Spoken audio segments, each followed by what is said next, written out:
भगवान की सुंदर सी मुस्कान, वो सुंदर सी बंसी की दीवानी थी ब्रज की गोपियां। जीवन में गोपियां अगर किसी से द्वेष करती थी तो एकमात्र थी वो है बंसी। क्योंकि जब जब कृष्ण कन्हैया अपनी बंसी को बजाया करते, जब जब बंसी को बजाते सभी ब्रजवासी बेचैन हो जाते हैं। वो सभी गोपियां बेचैन होकर तड़पती सिसकती कि श्याम सुंदर का दीदार कर। जैसे ही बैठकर किसी भी क्षण अगर कृष्ण कन्हैया बंसी को बजा देते, ब्रज की गोपियों से रहा नहीं जाता। जब कृष्ण बंसी बजाते सारी गोपियां अपने कार्य छोड़कर दौड़ पड़ती, चाहे कितना भी महत्वपूर्ण कार्य क्यों न हो। हमेशा श्याम सुंदर से कहते, हे श्याम सुंदर, तुम इस बंसी को मत बजाया कर। इससे एक समय की बात है, भगवान श्री कृष्ण कन्हैया यमुना की उस तट में बैठ करके बंसी बजा रहे थे।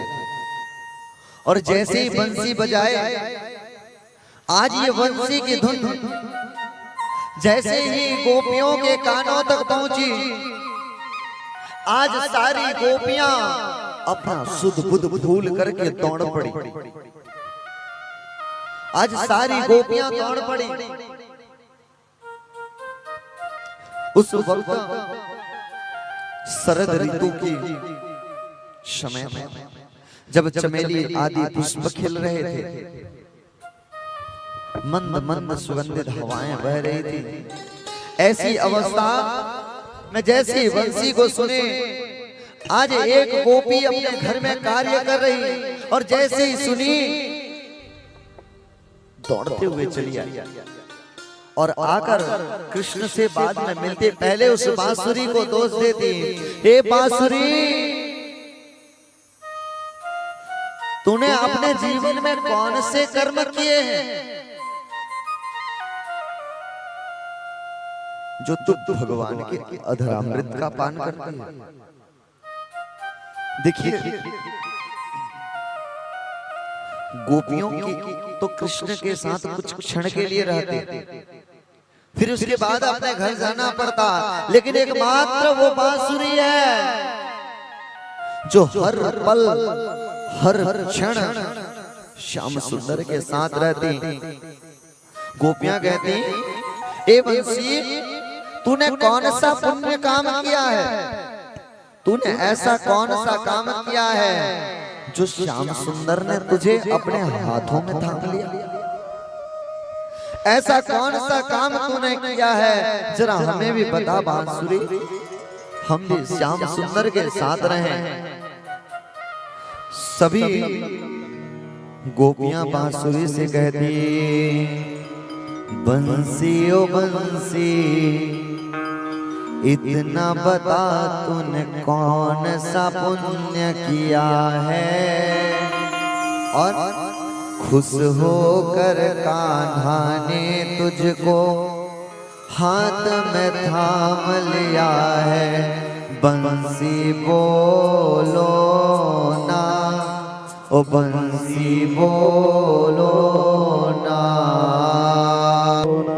हे बंसी, तूने कौन सा पुण्य किया है?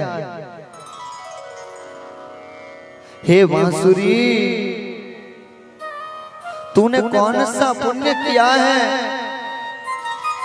जो श्याम सुंदर ने तुम्हें अपने हाथों में थाम लिया है?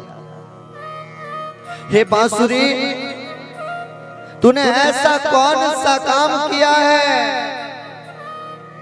तूने कौन सा काम किया है कि आज श्याम सुंदर ने तुम्हें अपने अधरामृत का पान करा रहे हैं। और वो बांसुरी जो बांस की होकर के आज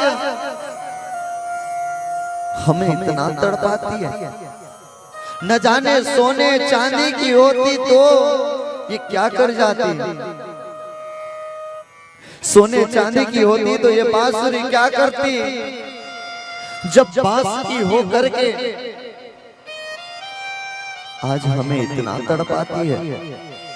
श्याम सुंदर से कहते हैं, श्याम सुंदर दूर करो इस बांसुरी को। ये जब जब भी बजती है ना, हमें रहने नहीं देती। और ये बांसुरी भी कोई साधारण बांसुरी नहीं है। बांसुरी के रूप में वंशस्तु स्वयं रुद्र, भगवान रुद्र ही बांसुरी का रूप धारण करके श्याम सुंदर के अधरामृत का पान किया करते। इस बांसुरी की आवाज सुनकर गोपियां दौड़ पड़ी हैं श्याम सुंदर से मिलने को।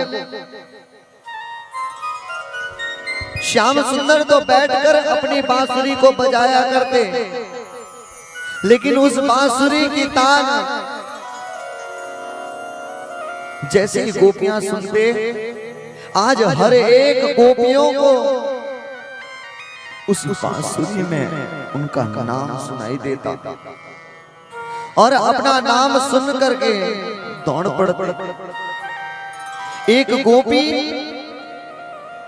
गाय का दुग्ध धो रही थी और जैसे ही आज सुने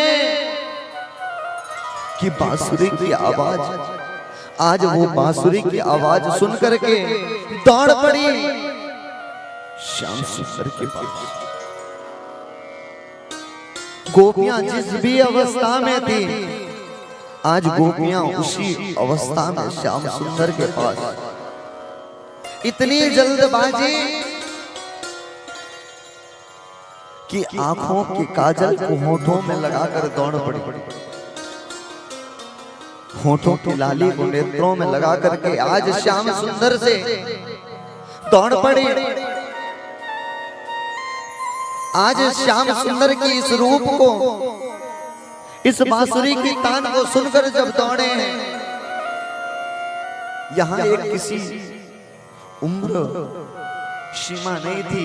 ये जो गोपियां दौड़ी थी, यहाँ 5 वर्ष से लेकर के 100 वर्ष की सभी उम्र की गोपियां दौड़ पड़ी और दौड़कर आई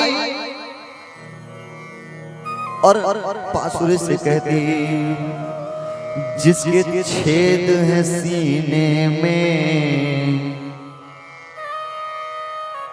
जिसके छेद है सीने में, फिर भी मुस्काती है। जिसके छेद है सीने में, फिर भी मुस्काती है। ऐ श्याम तेरी बंसी पागल कर जाती है। हे श्याम